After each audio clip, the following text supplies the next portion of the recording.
नमस्कार मित्रमैत्रिणींनो, तुमचं आपल्या या यूट्यूब चॅनेलवरती खूप खूप स्वागत आहे. आपल्या चॅनेलला नक्कीच सबस्क्राईब करा. चला तर मग आता वेळ न घालवता आपण आपल्या कथेकडे वळूया. प्रेम हे भाग 16. हॅलो रितेश, पिहू सापडली आहे. रियांश रितेशला कॉल करून बोलतो. काय सापडल्या का त्या? कधी सापडल्या आणि कुठे भेटल्या त्या तुला? रितेश, मगाशी मी मीटिंगला जात असताना ती अचानक माझ्या गाडीच्या समोर आली. गाडीतून उतरून मी बघितले तर ती पिहूच होती. तिच्या मागे 2 माणसे लागलेली होती. त्यांच्या मागे जाण्याचा मी प्रयत्न केला, पण मला ती दोघे सापडली नाहीत. नेमके आज मी माझे बॉडीगार्डसुद्धा सोबत नेले नव्हते, नाहीतर त्यांना मी त्या माणसांच्या मागे पाठवले असते. पिहू एकटीच होती, त्यामुळे मी त्या माणसांना जाऊ दिले आणि पिहूला मी आता घरी घेऊन आलो आहे. तिची तब्येत खूप खराब आहे, त्यामुळे मला तिच्यावर लवकरात लवकर ट्रीटमेंट सुरू करायची होती. बरं ठीक आहे रियांश, तू हे चांगले केलेस, पण त्या माणसांचे वर्णन तरी तू सांगू शकतोस का? म्हणजे आपण त्या माणसांना शोधू शकतो. नाही यार रितेश, त्या दोघांच्याही चेहऱ्यावरती काळ्या कलरचा मास्क होता, त्यामुळे त्या दोघांचेही चेहरे पूर्णपणे झाकलेले होते. Okay Riyansh, no problem. पिहूने तरी त्या माणसांना नक्कीच पाहिले असेल. ती शुद्धीवरती आल्यानंतर मला सांग, मी घरी येतो. आपण तिला तिथे जे काही घडलं ते सगळं काही विचारूया. हो ठीक आहे रितेश, मी सांगतो तुला. अरे भाई, पण मला सांग, तू तिला घरी घेऊन गेला आहेस ना? तिच्यावर तू ट्रीटमेंटसुद्धा करत आहेस. ती नक्की कोण आहे रे तुझी? कोणी स्पेशल आहे का? म्हणजे बघ ना, द रियांश देशमुख, RD कंपनीचा मालक, कोणालाही भाव न देणारा, मुलींना तर नाहीच नाही. मग असे काय घडले की चक्क रियांश देशमुख एका मुलीची एवढी काळजी घेत आहे? रितेश, मी सुद्धा माणूस आहे, माझ्यामध्ये माणुसकी शिल्लक आहे. Oh really? रितेश हसत विचारतो. येस, रियांश शांतपणे बोलतो. ओके, यावरती भेटल्यावर बोलू. ती शुद्धीवर आली की मला सांग आणि काळजी घे तिची. तसं तुला ही गोष्ट सांगायची गरज नाही, तू घेतच असेल तिची प्रेम आणि काळजी. रितेश तू ना. रियांश बोलतच होता तोपर्यंत रितेश हसतच कॉल कट करतो. हा पण ना वेडा आहे, काही पण बडबड करत असतो. रियांश पिहूकडे बघत मनातच बोलतो. तोपर्यंत रियांशला ऑफिसचा एक कॉल येतो. हॅलो. रियांश कॉल रिसीव करून बोलतो. Hello Riyansh sir. दुसऱ्या बाजूने शनाया बोलते. सर, आज महत्त्वाची मीटिंग आहे. मिस्टर पाटील तुमची वाट बघत आहेत. तुम्ही कुठे आहात? हे कॉन्ट्रॅक्ट आपल्यासाठी महत्त्वाचे आहे. तुम्हाला माहिती आहे ना, कॉन्ट्रॅक्ट आपल्याला हे मिळायलाच पाहिजे. त्यामुळे आपल्या कंपनीला खूप मोठा प्रॉफिट होऊ शकतो. Yes, I know. शनायाचे बोलणे ऐकून रियांश शांतपणे बोलतो. सर, मग तुम्ही कुठे आहात? कधीपर्यंत तुम्ही येणार आहात? शनाया परत विचारते. मिस शनाया, मी त्या मीटिंगसाठी नाही येऊ शकत. रियांश शांतपणे बोलतो. सर, काय बोलत आहात तुम्ही? मिस्टर पाटील तिकडे तुमची वाट बघत आहेत. मगाशी तुम्ही जात होता ना मीटिंगला, मग आता काय झाले? मिस शनाया, या कंपनीचा मालक मी आहे. मी काहीही करू शकतो. माझ्यासाठी कोणती गोष्ट इम्पॉर्टंट आहे ते मीच करणार. तुम्ही सांगायची मला गरज नाही. एक काम करा, मीटिंगसाठी आयुषला पाठवा. पण सर, ही मीटिंग तुम्ही अटेंड करणार होता ना. या मीटिंगबद्दल तुम्हाला जास्त माहिती आहे आणि ही मीटिंग कंपनीच्या ओनरसोबत होणार आहे, त्यामुळे तुम्हीच जाणे इम्पॉर्टंट आहे सर. मी शनाया, तुला समजत नाही का? आयुषला पाठवा बोललो ना, मग आयुषलाच पाठवायचे. तो सगळं हँडल करेल. मी आयुषला सगळी माहिती सांगतो. Okay sir. शनाया शांतपणे बोलते. ते तिकडे रियांश रागाने फोन ठेवतो. इथे माणूस इम्पॉर्टंट आहे, कंपनी नाही. मीटिंग काय परतसुद्धा होऊ शकते, कॉन्ट्रॅक्ट परतसुद्धा होऊ शकते. माणूस महत्त्वाचा आहे आणि मी आता तेच करत आहे. रियांश पिहूकडे बघत बोलतो. पिहूला अजूनही शुद्ध आलेली नव्हती. पिहूला असं गप्प झोपलेलं बघून रियांशच्या काळजात वेदना होत होत्या. पिहूला असं गप्प बसलेलं बघून रियांशला अजिबात आवडत नव्हतं. त्याला खूपच वाईट वाटत होतं. कुठेतरी या परिस्थितीला रियांशच कारणीभूत होता. त्याच्याचमुळे हे सगळे घडलेले होते. त्याच्याचमुळे पिहूला आज खूप काही सहन करावे लागत होते. जो तुम न हो रहेंगे हम नहीं, जो तुम न हो रहेंगे हम नहीं, न चाहिए कुछ तुमसे ज़्यादा तुमसे कम नहीं.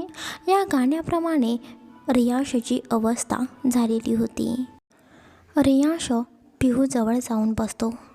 पिहूची सलाईन संपतच आलेली होती. फक्त पिहू आता शुद्धीवरती यायची बाकी होती. रियांश पिहूच्या जवळ जाऊन पिहूच्या डोक्यावरून प्रेमाने हात फिरवतो. आय एम सॉरी, माझ्यामुळे तुला खूप त्रास होतो आहे ना. पण मी तुला बोललो होतो, माझ्याशी लग्न केलेस तर तुला त्रासच होणार. तरीसुद्धा तू या लग्नाला तयार झालीस. मी तुला कधीही बायकोचे प्रेम दिले नाही, तरीही तू गप्प बसलीस, उलट शब्द बोलली नाहीस. मी तुला आजपर्यंत फक्त त्रास आणि त्रासच दिला आहे. आणि तू फक्त माझी काळजी घेतलीस. माझ्यासाठी आजपर्यंत तू खूप काही सहन केले आहेस. मला तुला सॉरी म्हणायचं आहे. प्लीज लवकर शुद्धीवरती ये ना. तुला ज्यांनी कोणी किडनॅप केले होते, तुला ज्या लोकांनी त्रास दिला, त्या लोकांना मी लवकरच शोधून काढेन आणि योग्य ती शिक्षा नक्कीच देईन. पण प्लीज तू लवकर शुद्धीवरती ये. बोलता बोलता न कळत रियांशच्या डोळ्यातून पाणी आलेलं होतं. त्याला रडू येत होतं. त्याच्या डोळ्यातील अश्रूचा एक थेंब पिहूच्या डोळ्यांवर पडतो. त्याचबरोबर पिहू तिचे डोळे मिचकावते आणि हळूहळू पिहू डोळे उघडू लागते. रियांशचे मात्र याकडे लक्ष नव्हते. तो पिहूच्याच विचारामध्ये पूर्णपणे हरवलेला होता.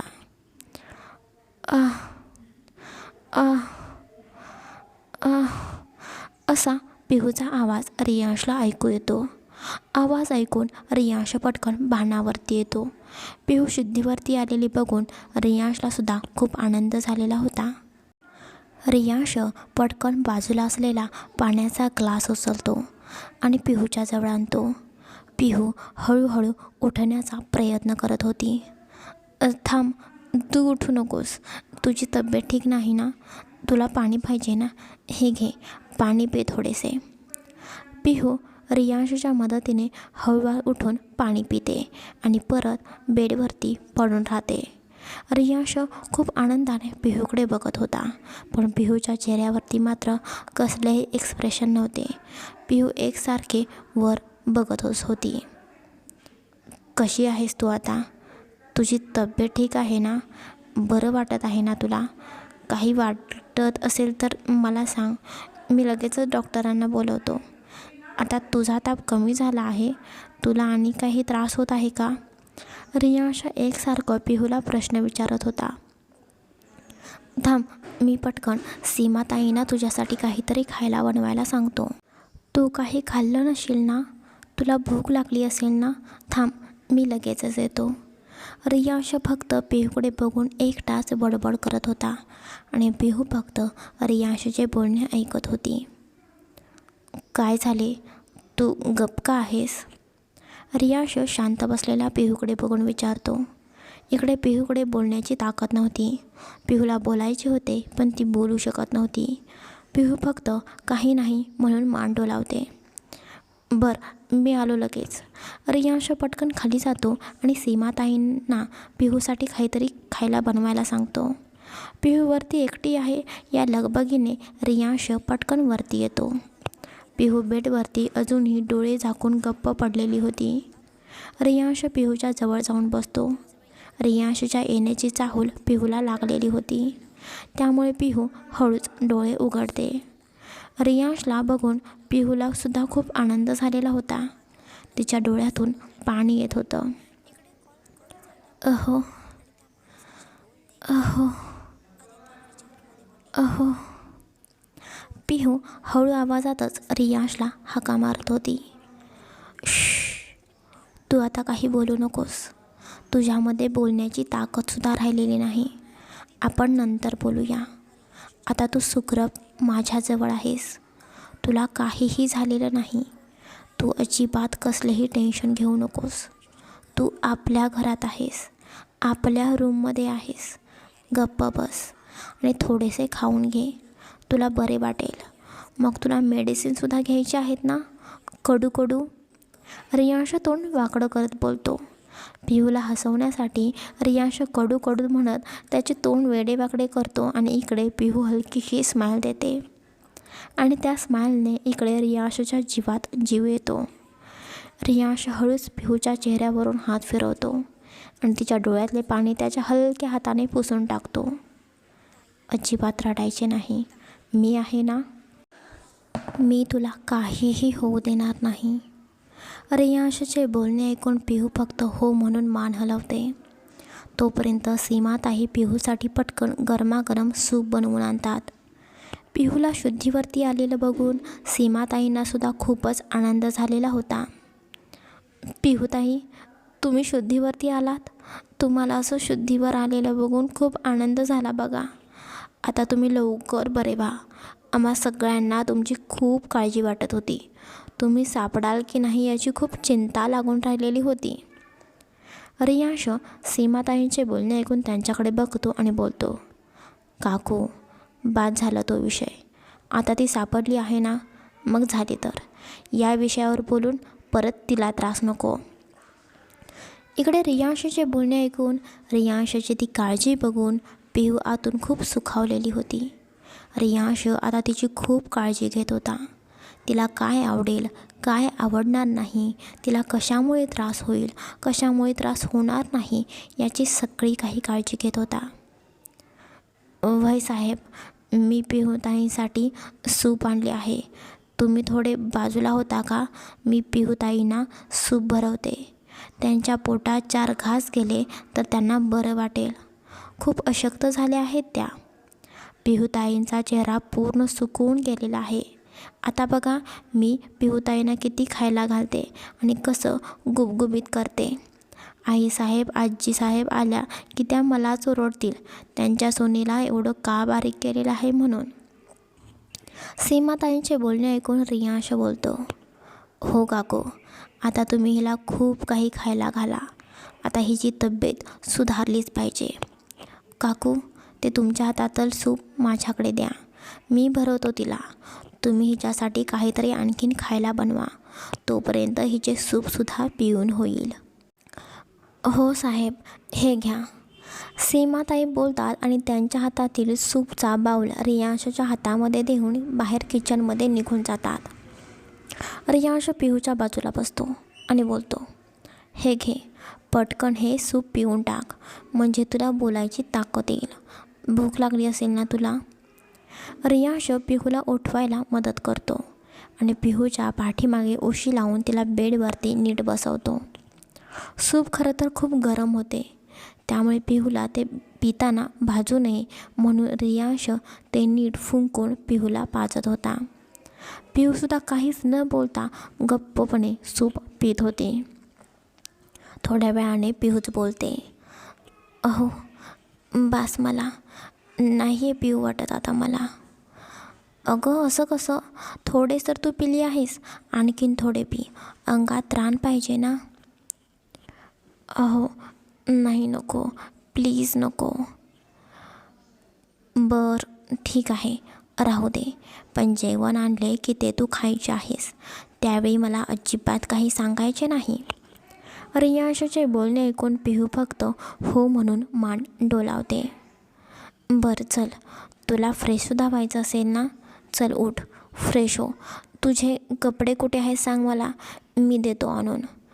रियांशचे बोलणे ऐकून पिहू थोडे डोळे मोठे करूनच बोलते, नाही नको, माझे मी घेते ना. काय घेणार आहेस तू? तुझी तब्येत तरी ठीक आहे का? उठता तरी येते का तुला? मला तुझे अजिबात काही ऐकायचं नाही. चल बरं पटकन, मी सोडतो तुला बाथरूममध्ये. रियांशचे हे बोलणे ऐकून पिहूला आता कसं तरीच वाटत होतं. तिला लाजसुद्धा वाटत होती. तेच इकडे रियांश पिहूचं काहीच न ऐकून घेता तो आधी बेडवरून उठतो आणि पटकन पिहूला उचलूनच घेतो. खरं तर रियांश असं काही डायरेक्ट करेल याची पिहूला अजिबात कल्पना नव्हती. रियांश पिहूला उचलून घेतो आणि बोलतो, बघ किती बारीक झालेली आहेस. माझ्या जिममधले डंबेलसुद्धा तुझ्या वजनापेक्षा जास्त वजनाचे आहेत, समजलं ना. आणि रियांश देशमुखच्या बायकोचे वजन एवढे कमी आहे हे समजलं तर लोक काय बोलतील मला. रियांश देशमुखची बायको हा शब्द रियांशच्या तोंडून ऐकून इकडे पिहूच्या पोटात फुलपाखरे उडत होती. आज पहिल्यांदाच चक्क रियांश असं काहीतरी पिहूच्या समोर बोललेला होता. पिहू आज आतून खूप सुखावलेली होती. तेच रियांश बोलतच पिहूला बाथरूममध्ये सोडतो. तू बाथ घे, फ्रेश हो, पण प्लीज दरवाजा बंद करू नकोस. असं का रियांश बोलतोय हे मात्र पिहूला समजत नव्हते. पिहूच्या चेहऱ्यावरचे एक्सप्रेशन आता चेंज झालेले होते. पिहूच्या चेहऱ्यावरचे हे एक्सप्रेशन बघून रियांशच बोलतो, म्हणजे तुला काही झाले तर मला पटकन आतमध्ये येता येईल ना, आधीच तू खूप वीक आहेस. रियांश बोलतो. रियांशची छोट्या छोट्या गोष्टींबाबतची पिहूची खूप काळजी बघून पिहूला आज खूप स्पेशल फील होत होतं. तेच इकडे रियांश परत बाहेर जातो आणि पिहूचे कपडे पिहूला आणून देतो. ते कपडे बघून पिहू पटकन बोलते, अहो हे माझे कपडे नाहीत, मी साड्या वापरते. हो माहिती आहे मला, पण तू साडी नेसून बसणार आहेस का? आणि आपल्या घरात मुलींनी कसेही कपडे घातलेले चालतात. खरं तर रियांशने पिहूला एक टी शर्ट आणि खाली 3/4 पॅन्ट आणून दिलेली होती. रियांश खूपच हट्टी होता. त्याच्यापुढे पिहूने जे काहीच चालत नव्हते. त्यामुळे पिहूसुद्धा काहीच न बोलता रियांशच्या हातातील ते कपडे घेते आणि बाथ घ्यायला जाते. पिहू फ्रेश होऊन बाहेर येते. इकडे बाहेर रूममध्ये रियांश पिहूची वाट बघतच बाहेर एरजाऱ्या घालत होता. पिहूला बाहेर आलेलं बघून रियांश पटकन त्याच्याकडे बघतो आणि बोलतो, किती उशीर, एवढा वेळ लावतात का? किती उशीर झाले मी तुझी बाहेर वाट बघत आहे. मला काळजी वाटत होती तुझी. मला वाटले आणखीन काय झाले की काय. तू जर आता बाहेर आली नसतीस ना तर मीच आता आतमध्ये येत होतो. रियांश त्याच्या विचारामध्येच बोलता बोलता पटकन बोलून जातो. तेच इकडे रियांशचे बोलणे ऐकून पिहू मात्र डोळे मोठे करून आश्चर्याने रियांशकडे बघत होती. रियांशच्या वागण्यामध्ये आज पिहूला खूपच बदल जाणवत होता. रियांश जर खरंच पिहूची वाट बघून बघून बाथरूममध्ये आला असता तर, या विचारानेच पिहूच्या पोटामध्ये फुलपाखरे उडत होती. पिहू रियांशकडे बघत उभा होती आणि इकडे रियांशसुद्धा पिहूकडे बघण्यामध्ये मग्न झालेला होता. लग्नानंतर आज तो पहिल्यांदाच पिहूला असं टी शर्टमध्ये बघत होता. लग्न झाल्यापासून पिहूने कधीच असे कपडे ट्राय केलेले नव्हते. रियांशच्या समोर तर नाहीच नाही. दोघेही एकमेकांकडे बघण्यात मग्न झालेले होते. आजूबाजूचे दोघांनाही भान राहिलेले नव्हते. साहेब, सीमा काकू रियांशला दरवाजामध्ये उभा राहून हाक मारतात, आल्या कबाब में हड्डी. हां हां काय झाले? रियांश पटकन इकडे तिकडे बघत बोलतो. अचानक सीमा काकू आल्यानंतर रियांशला एकदम लाजल्यासारखं झालेलं होतं. तो हळूच लाजत त्याचा हात त्याच्या केसांवरून फिरवतो. पिहूलासुद्धा जाणवते की दोघे किती वेड्यासारखं कितीतरी उशीर एकमेकांकडे बघत होते. पिहूसुद्धा लाजत हळूहळू चालत बेडजवळ येते आणि बेडवरती बसते. साहेब, जेवण तयार झालेलं आहे, जेवण कधी आणू? ताईंना भूक लागली असेल ना. सीमाचे बोलणे ऐकून इकडे पिहू पटकन बोलते, काकू मला भूक नाही लागली, प्लीज मला आता काहीच नको आहे, आत्ताच मी ते खूप सूप पिलेली आहे. पिहूचे बोलणे ऐकून इकडे रियांशसुद्धा पटकन बोलतो, सूप पिऊन तर खूप वेळ झालेला आहे, आता थोडेसे जेवून घे ना. नाही नको प्लीज, मी खरंच थोड्या वेळाने जेवेन. पिहूचे बोलणे ऐकून रियांश सीमा काकूंकडे बघतो आणि बोलतो, ओके काकू, तुम्ही थोड्या वेळाने जेवण पाठवा. सीमा काकू रियांशचे बोलणे ऐकून खाली निघून जातात. तेच पिहू तिच्या डोक्याला हात लावून बसलेली होती. काय झालंय? दुखतंय का? पिहूने तिच्या डोक्याला हात लावलेला बघून रियांश पिहूच्या जवळ येऊन बोलतो. रियांशचे बोलणे ऐकून पिहू रियांशकडे बघते आणि बोलते, हां, थोडं दुखतंय. थांब, मी तुझ्या कपाळावरची पट्टी चेंज करतो. नाही नको, मी करेन ना, मला येतं करता. अगं तुझं तू स्वतः कसे करणार आहेस? मी करतो बोललो ना. अहो खरंच नको, करते ना मी. मला केससुद्धा नीट करायचे आहेत. एवढंच ना, मी करेन सगळं, डोंट वरी. अहो पण मी आहे ना, मी करेन. पिहूचे रियांश काहीच ऐकत नव्हता. रियांश पटकन कंगवा घेऊन येतो. हे बघ, मी कंगवासुद्धा घेऊन आलो आहे. आता मी तुझे केस नीट करून देतो, मग आपण पट्टी चेंज करूया. रियांश बोलतच पटकन पिहूच्या पाठीमागे जातो. पिहूचे बांधलेले केस तो हळूवारपणे सोडतो आणि त्याला जमेल तसं तिचे केस नीट करून देऊ लागतो. खरं तर रियांशला पिहूचे केस नीट विंचरता येत नव्हते. तरीसुद्धा रियांशचे प्रयत्न सुरूच होते. रियांशची ही धडपड बघून इकडे पिहूला मात्र हसू येत होतं. तेच रियांश इकडे कसे तरी पिहूचे केस नीट करून देतो आणि आता पिहूच्या तो पुढे बसतो. हळूच तो पिहूच्या कपाळावरती जी डॉक्टरांनी जुनी पट्टी बांधलेली होती ती पट्टी काढतो. पिहूला आता खूपच तिच्या डोक्याला मार लागल्यामुळे वेदना होत होत्या आणि पिहूचा हा त्रास बघून, तिच्या चेहऱ्यावरचे हे एक्सप्रेशन बघून रियांशला ते बघवत नव्हतं. त्यालाच त्रास होत आहे असं त्याला वाटत होतं. रियांश हळूवारपणे पिहूच्या कपाळावरती जी जखम झालेली होती त्या जखमेवरती फुंकर मारतो. रियांशने कपाळावरती फुंकर मारल्यानंतर पिहूला काहीतरी वेगळीच फिलिंग जाणवते. पिहू तिच्या दोन्ही हातांच्या मुठी घट्ट आवळून घेते आणि डोळे बंद करते. इकडे पिहूने डोळे मिटल्यामुळे रियांश मात्र पिहूला बघण्यामध्ये हरवून गेलेला होता. रियांश आज पहिल्यांदाच पिहूचे असे रूप इतक्या जवळून बघत होता. आजकाल रियांशला काय झाले होते त्याचं त्यालाच समजत नव्हते. पिहू पुढे आली की त्याचा राग गायबच व्हायचा. फक्त पिहूला असं तासनतास बघत बसावे अशी फिलिंग त्याच्या मनामध्ये येत होती. पिहूच्या चेहऱ्याकडे बघता बघता रियांशचे लक्ष पिहूच्या त्या ओठांवरती जाते. तिचे ते गुलाबी ओठ त्याला जणू खुणावतच होते. रियांश इतक्या जवळ आल्यामुळे इकडे मात्र पिहूच्या पोटात फुलपाखरे उडू लागलेली होती. रियांश हळूहळू पिहूच्या ओठांच्या जवळ जातो. त्याला त्या गुलाबी ओठांवर त्याचे ओठ टेकवायची तीव्र इच्छा झालेली होती. त्यामुळे रियांश हळूहळू अगदी तिच्या जवळ गेलेला होता. दोघांनाही एकमेकांचे श्वास सहजपणे जाणवत होते. रियांश त्याच्याच विचारामध्ये, त्याच्याच दुनियेमध्ये होता. त्यामुळे तो त्या भावनेच्या भरात पिहूच्या ओठांवरती ओठ टेकवणार तोपर्यंत त्याच्यातला तो जो रियांश देशमुख होता तो जागा होतो. रियांश पटकन पिहूपासून बाजूला होतो.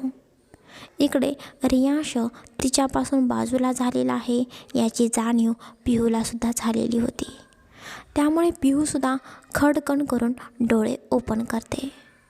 एखाद्या सुंदर स्वप्नातून ती हरवलेली होती आणि आता त्यातून ती पटकन बाहेर आलेली आहे असं पिहूला वाटत होतं. तेच इकडे रियांश स्वतःहून काय करत होता हे त्यालाच समजत नव्हतं. त्याला त्याच्या या वागण्याचाच खूप राग येत होता. असं कसं तो तिच्याजवळ जाऊ शकतो? असं कसं तो तिच्या ओठांवरती ओठ टेकवणार होता? या सगळ्या गोष्टींचा विचार करून रियांशला खूपच राग आलेला होता आणि तो रागाने काहीच न बोलता बाहेर निघून जातो. तेच इकडे पिहूला रियांशला काय झालेले आहे हेच माहिती नव्हते. असे काय हे? काय झाले यांना? डोक्यावरची पट्टी काढून फक्त गेले, नवीन घातलीसुद्धा नव्हते जमत तर तसे बोलायचे ना. माझं मी करतच होते की. पण हे मगाशी माझ्या इतक्या जवळ का आलते? काही करणार होते का? नाही पिऊ, तू असा कसा विचार करू शकतेस त्यांच्या बाबतीत? यांना तर मी आवडतसुद्धा नाही. या जन्मी तरी ते माझा स्वीकार करतील असं मला नाही वाटत. तेच इकडे रियांश रागातच त्याच्या पर्सनल रूममध्ये निघून जातो आणि जोरात पंच मारू लागतो. का मी तिच्या एवढ्या जवळ जात आहे? ती समोर आली की मी माझा कंट्रोल का हरवून बसतो? का मी स्वतःचा स्वतः कंट्रोल करू शकत नाही? काय होतं आहे मला हे? मला नाही आवडत ती. मला स्वतःलाच आता तिच्यापासून लांब केलं पाहिजे, नाहीतर माझेसुद्धा जयसारखेच हाल होतील. सगळ्या मुली सारख्याच असतात. रियांश इकडे रागातच विचार करत होता. तेच इकडे रूममध्ये रियांशचा मोबाईल वाजू लागतो. रियांश रागाच्या भरात त्याचा फोन रूममध्येच ठेवून गेलेला होता. रियांशचा फोन आहे, त्यामुळे पिहूसुद्धा जास्त मोबाईलकडे लक्ष देत नाही. पण खूप वेळ झालं मोबाईलची रिंग वाजतच होती. पिहू रियांश कधी आतमध्ये येतोय याचीच वाट बघत होती. पण रियांश मात्र रूममध्ये येतच नव्हता. शेवटी नाईलाजानेच पिहू उठते आणि मोबाईलजवळ जाते. निलिमाचा कॉल आलेला होता. पिहूलासुद्धा त्यांच्याशी बोलायचं होतं, त्यामुळे पिहूसुद्धा आनंदाने पटकन कॉल रिसीव करते. हॅलो आई. तेच इकडे पिहूचा आवाज ऐकून निलिमालासुद्धा खूप छान वाटलेलं होतं. पिहू बेटा, तू कशी आहेस तू? निलिमा विचारते. आई, मी ठीक आहे. तुम्ही कशा आहात? आम्ही सगळेजण एकदम ठीक आहोत बघ. किती दिवस आम्ही तुझ्याशीच बोलण्याचा प्रयत्न करतोय. तुझा मोबाईलसुद्धा चालू नाही. रियांशला कॉल केला तर तू बाहेर होतीस. काळजी लागून राहिली होती का तुझी? निलिमा काळजीने बोलते. आई, मी बरी आहे. मलासुद्धा तुमची खूप आठवण येते. एकटं राहायला नको वाटत आहे. पिहू इमोशनल होऊन बोलते, कारण तिला घरच्यांची खरंच खूप आठवण येत होती. पिहूचे बोलणे ऐकून निलिमा बोलते. पिहू बेटा, रियांश तुला त्रास देतोय ना? त्याचा तुला त्रास होत असेल ना? आमचंच चुकलं गं. आम्ही तुलासुद्धा आमच्यासोबतच गावी घेऊन जायला पाहिजे होते. निलिमा गिल्टी फील करतच बोलते. नाही आई, तसं काही नाही. त्यांचा मला काही त्रास होत नाही. ते घेतात माझी काळजी. पिहू, तुझा स्वभाव मला माहिती आहे. तुला जरी काही त्रास झाला तरीसुद्धा तू आम्हाला काही बोलणार नाहीस. पण पिहू बाळा, काळजी करू नकोस. आम्ही लवकरच येतोय. तोपर्यंत तू तुझी काळजी घे. हो आई, तुम्हीसुद्धा तुमची काळजी घ्या. पिहू बोलते आणि फोन ठेवते. पिहूला आज खरंच सगळ्यांची खूपच आठवण येत होती. एवढ्या दिवसातून निलिमाचा आवाज ऐकल्यामुळे पिहूलासुद्धा खूप छान वाटत होतं. फोन झाल्यानंतर पिहू रियांशचा फोन बेडवरती ठेवून बाजूला होते आणि एकदमच दचकून जाते. पिहू अचानक पाठीमागे वळून बघते तर पिहूचा धक्का मागे उभा असलेल्या रियांशला लागतो. खरं तर जेव्हा निलिमाचा कॉल आलेला होता तेव्हा पिहूने कॉल रिसीव केलेला होता आणि पिहू जेव्हा निलिमाशी बोलत होती तेव्हा पिहूच्या पाठीमागे रियांश कधीच उभा येऊन राहिलेला होता. अचानक जेव्हा पिहू मागे वळून बघते तेव्हा तिचा धक्का रियांशला लागतो आणि पिहू घाबरते. त्यामुळे तिचा तोल जातो आणि पिहूला सावरण्यासाठी रियांश पिहूला पकडत होता. पण रियांशचा सुद्धा तोल जातो आणि दोघेही अचानकपणे बेडवरती पडतात. पिहू बेडवरती होती तर पिहूच्या अंगावरती रियांश पडलेला होता. आता हे सगळं काही बघून तुम्ही बोलाल काहीतरी रोमॅन्टिक घडलं असेल, पण तसं काही नाही बरं का. आपल्या रियांशचे वचन बघा आणि आपल्या पिहूचे वचन बघा. पिहू मॅडम एवढं सहन कशा काय करू शकणार होत्या? तुम्हाला वाटेल इथे एखादा रोमॅन्टिक सीन वगैरे घडलेला आहे की काय, पण तसं इथे मात्र अजिबात घडलेलं नव्हतं. जेव्हा पिहू बेडवरती पडलेली होती तेव्हा रियांशसुद्धा तिच्या अंगावरती पडलेला होता आणि पिहूला रियांशचं एवढं वजन सहनच झालेलं नव्हतं. आ आ आ पिहू जोरातच ओरडते. रियांश इकडे उठायचा प्रयत्न करत होता, पण ते दोघे अशा पद्धतीने पडलेले होते की रियांशलासुद्धा नीट लवकर उठताच येत नव्हते. इकडे मात्र आपली पिहू ओरडतच सुटलेली होती. आ आ आ उठा ना, उठा ना.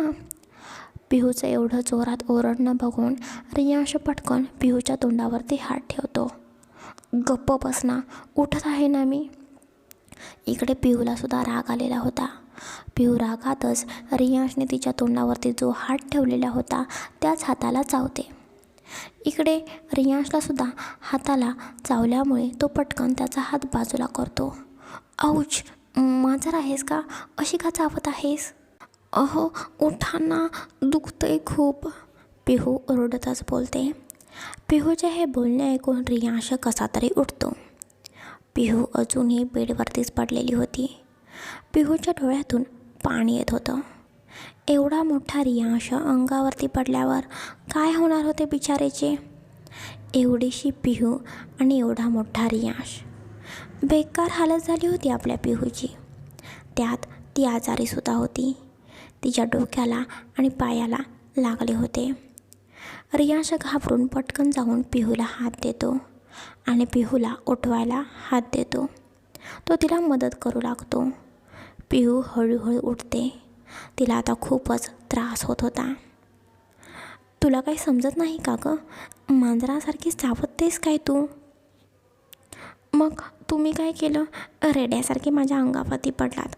माझा जीव केवढा आणि तुमचा जीव केवढा, पडताना विचार करायचा ना. पिहू रडतच बोलू लागते. पिहूचे बोलणे ऐकून रियांश चेहऱ्यावरती विचित्र एक्सप्रेशन आणत बोलतो.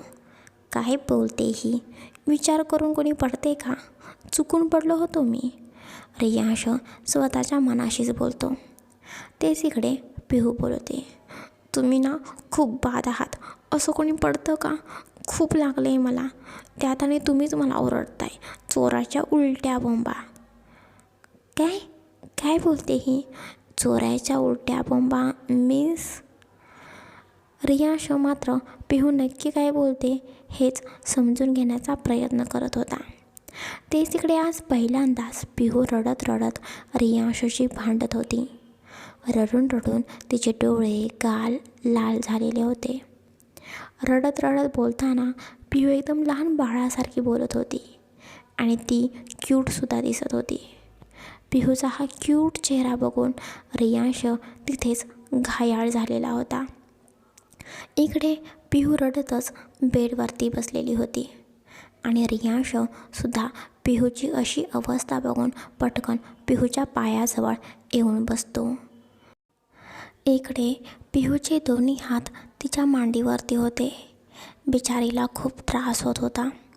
रडत रडत पिहू एका हातानेच तिचे डोळे पुसत होती. रियांश पटकन पिहूच्या दोन्ही हातांवरती हात ठेवतो. अगं प्लीज तू रडू नकोस. सॉरी, ते अचानक सगळं झाले आणि मी तुझ्या अंगावरती पडलो. मी मुद्दाम नाही केलं. मग मी मांजर आहे का? तुम्ही मला मांजर का बोलला? तुम्हीच माझ्या अंगावरती पडलात आणि मला तुम्ही पाडले. वरती माझ्यावरतीच तुम्ही ओरडत आहात.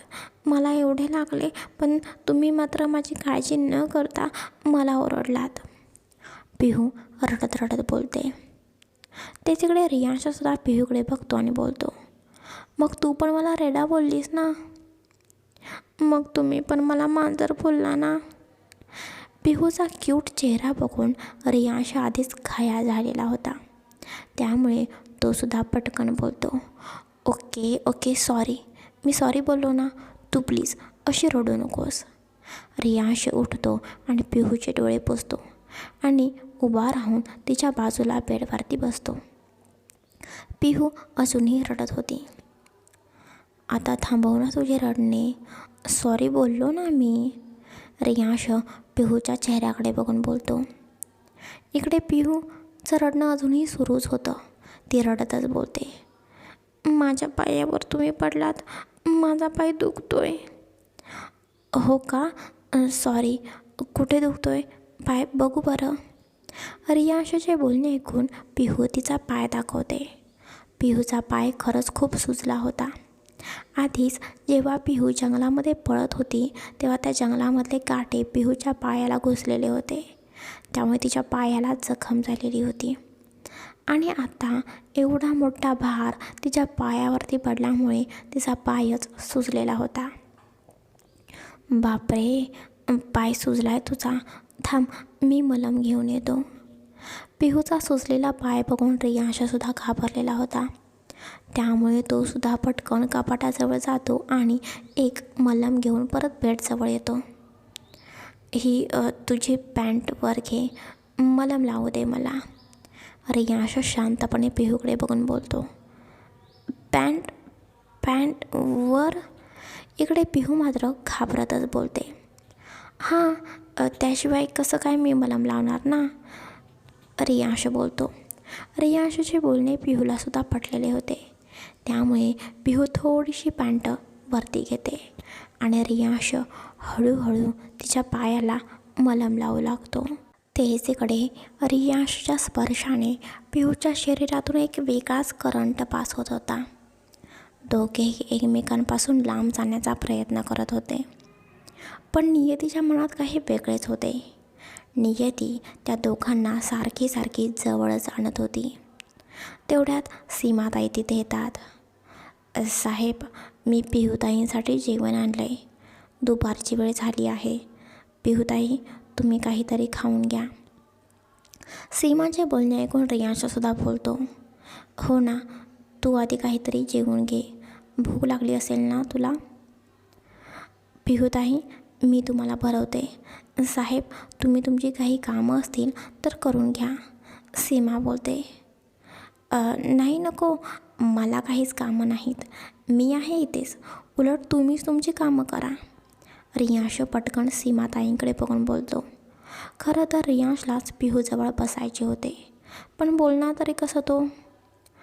काकू, तुम्ही करा तुमची कामे, उगीचच तुम्ही इथे बसलात तर तुमची कामं राहतील ना, मी आहे ना हिच्याजवळ, मी घेईन काळजी हिची. रियांशला काय बोलायचे आहे हे खरं तर सीमा काकूंना समजलेले होते. त्यामुळे त्यासुद्धा जास्त काही न बोलता हातातील ताट बाजूच्याच टेबलवरती ठेवतात आणि बाहेर निघून जातात. इकडे पिहूच्या पायाला मलम लावल्यामुळे रियांश पटकन त्याचा हात धुतो आणि परत बेडजवळ येऊन बोलतो, थांब मी तुला भरवतो. नाही नको, मी खाईन ना, पिहूचे बोलणे ऐकून रियांश बोलतो. काकूंनी भरवलेलं चालतं आणि मी भरवलेलं चालत नाही का? अहो, तसं काही नाही. मग काय प्रॉब्लेम आहे, मी भरवतो ना. रियांशचे बोलणे ऐकून आता पिहूला पुढे काय बोलावे ते समजत नव्हते. त्यामुळे पिहू फक्त हो म्हणून मान डोलावते. तेच इकडे रियांश ताट हातामध्ये घेतो आणि पिहूला एक घास भरवतो. एक घास खाल्ल्यानंतर पिहू बोलते, अहो. रियांश दुसरा घास हातामध्ये घेत बोलतो, अहो, तुम्हीसुद्धा काही खाल्ले नाही ना सकाळपासून, तुम्ही पण आता जेवून घ्या ना. हो, मी जेवेन, आधी तू जेवून घे, रियांश बोलतो. नाही नको, तुम्ही पण यातच जेवा, माझ्यासाठी तुम्ही जास्त वेळ उपाशी राहू नका, पिहू बोलते आणि तिच्या हाताने एक घास कसा तरी हातामध्ये घेते. तिच्या हातालासुद्धा दुखापत झालेली होती, तरीसुद्धा हात कसा तरी उचलत पिहू रियांशच्या समोर घास पकडते. रियांश एकदा पिहूकडे बघतो. पिहू रियांशच्या समोर घास पकडून त्याच्याकडे बारीक चेहरा करून बघत होती. तिच्या मनात होते की रियांशने तिच्या हातून हा घास खावावा. रियांशसुद्धा पिहूकडे बघतच तो घास खातो आणि पिहूलासुद्धा भरवू लागतो. पिहू परत दुसरा घास घ्यायला जाते. थांब, तुझा हात दुखतोय ना, मी खाईन, तुला भरवत भरवत मी खाऊ शकतो. रियांश बोलतो आणि पिहूला एक घास भरवत तोसुद्धा एक घास खाऊ लागतो. आज खरं तर पिहू खूप खुश होती. आज रियांशने पिहूसाठी खूप काही केलेलं होतं. तिच्यासोबत खूप टाईम स्पेंड केलेला होता.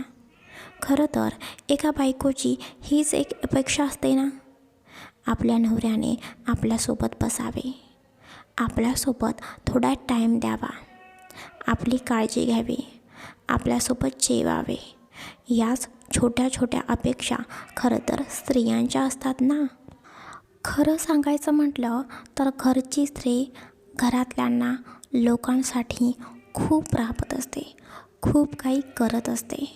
पण तिच्यासाठी कोणी करत असतं का?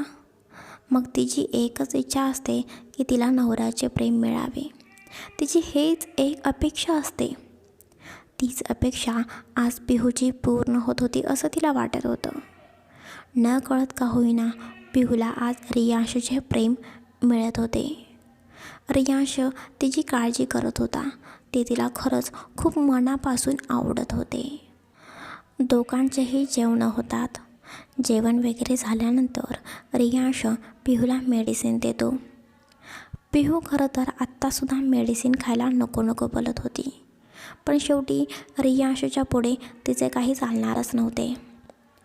पिहूने मेडिसिन वगैरे खाऊन झाल्यानंतर रियांश पिहूकडे बघतो आणि बोलतो, आता तू आराम कर, मी आहे इथेच. रियांश जे बोलेल त्याला फक्त पिहू हो म्हणून नंदी बैलासारखी मान हलवायची आणि तेच करायची. रियांश त्याचा लॅपटॉप घेतो आणि बाजूलाच बेडवरती बसून त्याचं काम करू लागतो. तेच इकडे पिहू बेडवरती झोपलेली होती. पण पिहूला सारखे झोपून आज खूपच कंटाळा आलेला होता. तिला आता झोप येतच नव्हती. रियांश तिच्या बाजूलाच बेडवरती बसून लॅपटॉपवर त्याची कामे करण्यामध्ये बिझी कधीच होऊन गेलेला होता. पिहू झोपण्याचा प्रयत्न करत होती, पण तिला झोप नीट लागतच नव्हती. शेवटी पिहू उठून बसते आणि तिची हळूहळू बडबड सुरू होते. इथे मला झोप बोलून स्वतः मात्र कामं करत बसले आहेत. किती झोपायचे आहे मी? मला आता झोपसुद्धा येत नाही. यांना ना खरंच कशाचंच काही पडलेलं नाही. स्वतःचं काम आणि स्वतः एवढंच यांना जमत असतं. इथे मी आजारी आहे, मला कंटाळा आलेला आहे, पण हे मात्र लॅपटॉप घेऊन बोटं फिरत बसलेली आहेत. पिहू रागाने नाक फुगून बसलेली होती. पिहू रागाने रियांशकडे बघत हळू आवाजातच बडबड करत होती. खरं तर तिच्या मनालासुद्धा माहिती होते, ती जर स्पष्टपणे मोठ्याने बोलली की रियांशचा राग फिक्स आहे. खरं तर तीसुद्धा रियांशला घाबरतच होती. त्यामुळे तिचीसुद्धा कुठे हिंमत होणार होती मोठ्याने असं काहीतरी बोलायची. तेच इकडे रियांश लॅपटॉप घेऊन बसलेला होता खरा, पण त्याचं सगळं काही लक्ष फक्त पिहूकडे होतं. त्याला पिहूची प्रत्येक हालचाल समजत होती. पिहूची होणारी बडबड, तिची चिडचिड हे सगळं काही त्याला समजत होतं. तिचे हळूच बडबडणे हे सुद्धा त्याला ऐकू येत होतं. शेवटी रियांश देशमुख होता तो. त्याला सगळ्या गोष्टी लगेचच समजत होत्या. पण पिहूसुद्धा काहीतरी बोलेल याची तो वाट बघत होता. पिहू स्वतःहून काहीच बोलत नव्हती. एकटीच हळू आवाजात बडबड करत होती. शेवटी रियांशच त्याचा लॅपटॉप बाजूला ठेवतो आणि पिहूकडे बघून बोलतो, चल. रियांशचे बोलणे पिहूला काहीच समजले नव्हते. त्यामुळे ती प्रश्नार्थक नजरेने रियांशकडे बघते आणि बोलते, कुठे? चल बोलो ना, मग यायचं. मला प्रश्न विचारलेले अजिबात आवडत नाहीत. रियांश एवढं बोलतो आणि पुढे निघून जातो. पिहूसुद्धा पटकन बेडवरून उठते आणि हळूहळू चालत रियांशच्या पाठीमागे जाते. रियांश पिहूला त्याच्या पर्सनल रूममध्ये घेऊन आलेला होता. तो पिहूला एका सोफ्यावरती बसायला सांगतो. पण पिहूसुद्धा जसे रियांश बोलेल तसं गप्प ऐकून करत होती, कारण तिलासुद्धा माहिती होते हा राक्षस एकदा चिडला की तिचं मात्र काही खरं नाही. रियांश परत पिहूच्या समोर येतो आणि त्या सोफ्याच्या समोर एक छोटा टेबल होता. त्या टेबलवरती खूप सारे वेगवेगळ्या प्रकारचे ज्यूस, वेफर्स, ड्रिंक्स ठेवतो. हे सगळं काही बघून पिहू रियांशकडे बघते आणि बोलते, अहो हे काय करताय तुम्ही? मी तर आत्ताच जेवले आहे. मला आता काही नको आहे. माझे पोट खरंच खूप भरलं आहे. येस, आय नो, पण आपण आता मूवी बघणार आहोत. मग मूवी बघताना काही खाऊ वाटले तर, म्हणून हे आणलेले आहे. तुला आणखीन काही वेगळे पाहिजे असेल तर सांग, मी ते आणून देतो. नाही नाही नको, हे एवढंच खूप झाले. बरं, रियांश बोलतो आणि पिहूच्या बाजूला बसतो आणि तिच्याकडे बघून बोलतो, ओके, मला सांग कोणता मूवी आवडेल तुला बघायला? रियांशचे बोलणे ऐकून पिहू थोडी आश्चर्यचकितच झालेली होती. रियांश चक्क तिला मूवी बघायला आणेल याची मात्र तिला अजिबात कल्पना नव्हती. ती आश्चर्यानेच रियांशकडे बघते आणि बोलते, आपण दोघे एकत्र मूवी बघायचा का? हो, काही प्रॉब्लेम आहे का तुला? तुला मूवी बघायचा नसेल, बाकी काही करायची इच्छा असेल तर तसं सांग, आपण ते करूया. नाही नाही नको, मूवीज ठीक आहे. ओके, सांग कोणता मूवी बघशील? तसं काही नाही, तुम्हाला आवडेल तो मूवी लावा, मी पण तोच मूवी बघेन. पिहूचे बोलणे ऐकून रियांश हसत तिच्याकडे बघतो आणि बोलतो, नक्की ना? हो नक्की, लावा तुम्हाला जो आवडेल ते. पिहूचे बोलणे ऐकून रियांश एक जबरदस्त हॉरर मूवी स्टार्ट करतो. पण इकडे मात्र पिहूला माहिती नव्हते की रियांशने जो मूवी लावलेला आहे तो हॉरर मूवी आहे. रियांश पिहूच्या जवळ बाजूला जाऊन बसतो. रूममध्ये पूर्णपणे अंधार होता. पिहू थोडीशी घाबरली होती, पण मूवी बघताना अंधारच असायला पाहिजे, त्याशिवाय मूवीची मजा कशी येणार ना. त्यामुळे पिहूसुद्धा शांत बसते. इकडे मूवी सुरू होतो. सुरुवातीला पिहू फुल एक्साइटमेंटने मूवी मन लावून बघत होती, पण हळूहळू मूवीमध्ये थोडे थोडे हॉरर सीन दाखवू लागतात. हे बघून इकडे मात्र आता हळूहळू पिहू जाम घाबरलेली होती. घाबरतच एका हाताची मूठ तिने घट्ट बंद केलेली होती आणि तिचा दुसरा हात तिने रियांशच्या मांडीवरती ठेवलेला होता. जसजशी पिहू घाबरेल तसतशी पिहू रियांशच्या मांडीवरती जोरात प्रेस करायची आणि डोळे घट्ट मिटून घ्यायची. इकडे रियांशलासुद्धा आत्तापर्यंत समजलेले होते की पिहू हा हॉरर मूवी बघून जाम घाबरलेली आहे, पण मॅडम मात्र एका शब्दांनीसुद्धा काही बोलत नव्हत्या. पिहूची अशी अवस्था बघून रियांशच पिहूकडे बघतो आणि बोलतो, तुला हा मूवी आवडला नाही का? घाबरली आहेस का तू? रियांशचे हे बोलणे ऐकून पिहूला काय बोलावे ते समजत नव्हते. खरं तर ती घाबरली नाही असं तिला दाखवायचं होतं, त्यामुळे ती तिच्या चेहऱ्यावरचे एक्सप्रेशन लपवतच बोलते, नाही नाही, मी का घाबरेन? मला तर ना हॉरर मूवी खूप आवडतात. हे सगळं काही फेक असतं हो, ते ना फक्त असं मूवीमध्ये दाखवतात, तसं काहीच घडत नाही. पिहू कशी तरी तिची बाजू मांडत बोलते, पण आतून मात्र ती जाम घाबरलेली होती आणि रियांशलासुद्धा ते चांगलंच माहिती होतं. पण इकडे रियांशसुद्धा फक्त तिची मज्जा घेत होता. पुढे मूवीमध्ये आता इतका हॉरर सीन येतो की ते भूत एका मुलीच्या मागे लागलेले आहे आणि ती मुलगी धावत सुटलेली आहे. ते भूत पटकन त्या मुलीला पकडते आणि तिच्या गळ्याला जोरात दाबते. असा सीन मूवीमध्ये दाखवत असताना पिहू जोरात ओरडते, आ आ आ, आणि पिहू पटकन रियांशला घट्ट मिठी मारते. पिहूची अशी अवस्था बघून रियांशला खरं तर खूप हसू येत होतं. ते ते ते ते भूत भूत मागे लागले, पिहू घाबरतच बोलते. अगं तू तर घाबरत नव्हतीस ना, हे सगळं काही फेक असते ना, मग आता का तू घाबरत आहेस? रियांश खोडकरपणाने पिहूकडे बघत बोलतो.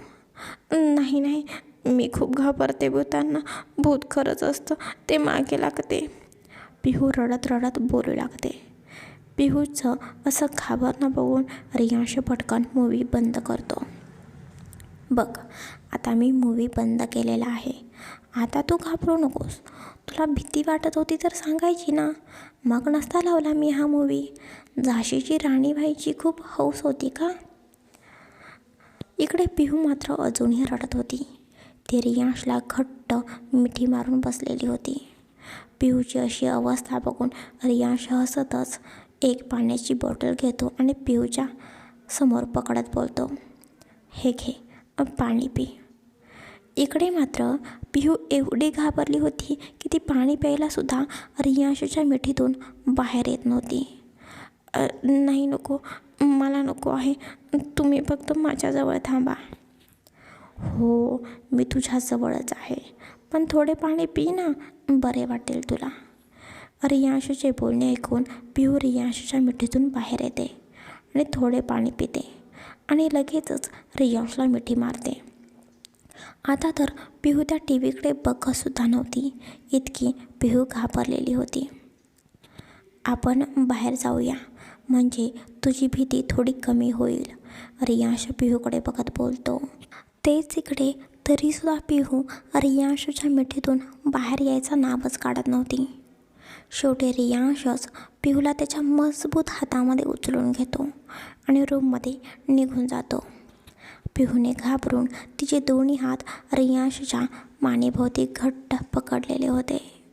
एक सेकंदसुद्धा आता ती रियांशला स्वतःपासून दूर करणार नव्हती. रियांश रूममध्ये येतो आणि पिहूला बेडवरती बसवतो आणि तिच्यापासून लांब जाण्याचा प्रयत्न करू लागतो. पण इकडे मात्र पिहू त्याला सोडतच नव्हती. आपण आता रूममध्ये आलो आहोत, आता नको घाबरूस, सोड मला, मी आहे इथेच. आणि ती भूत वगैरे काही नसते, ते फक्त मूवीमध्ये दाखवतात. उगीचच काहीतरी खूळ डोक्यात घेऊ नकोस, रियांश पिहूला समजावण्याचा प्रयत्न करत बोलतो. तेच इकडे पिहू रडतच बोलते, असते, भूत असते, तुम्हाला नाही काही माहिती. ओके, पण आता घाबरू नकोस, मी आहे ना इथेच, भूत काय लगेचच येत नाही येते. अहो, टी व्हीतलं भूत आलं तर, मलासुद्धा तसं मारून टाकलं तर. पिहूचे हे बोलणे ऐकून, तिची इतकी विचारशक्ती बघून रियांशला आता खरंच खूप हसू येत होतं. पण पिहूचा असा रडका चेहरा बघून तो गप्पच बसतो.